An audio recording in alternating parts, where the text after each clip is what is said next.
He is 91 years old, and he's being evicted from his rental unit in Little Italy.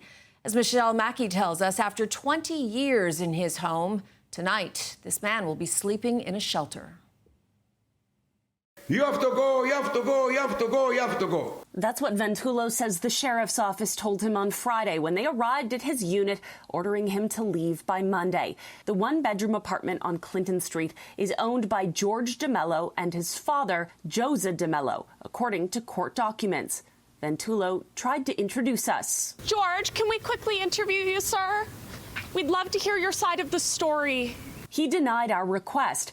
But the court documents show that an eviction order from last year was upheld on appeal in May so that DeMello could move into the unit to be close to his father, who has dementia and relies upon him for emotional, financial, and other support.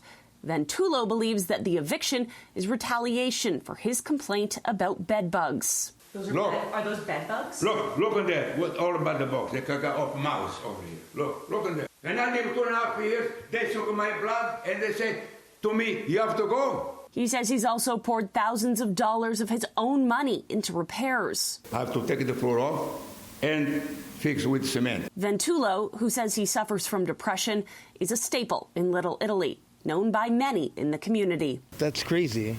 He's an elderly man. Like, where's he going to go?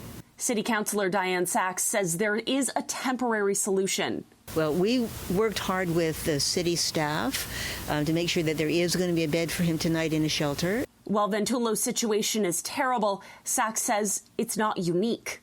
The Ford government, with the way they've structured rent control, gives landlords a very powerful incentive to get rid of long-standing tenants by any means, fair or foul, because they could jack up the rent. We reached out to the Ministry of Municipal Affairs and Housing, but did not hear back in time for this broadcast. Landlords in Ontario must follow a specific legal process to evict a tenant and can only do so for specific reasons, such as non-payment of rent and for the landlord's own use of the property, as is the case claimed here. Councillor Sachs says her team is working on finding Ventullo more permanent housing in this neighborhood so he can still be close to the medical facilities he frequents and remain in the community where he's cultivated relationships for 2 decades. In Little Italy, Mackey, City News.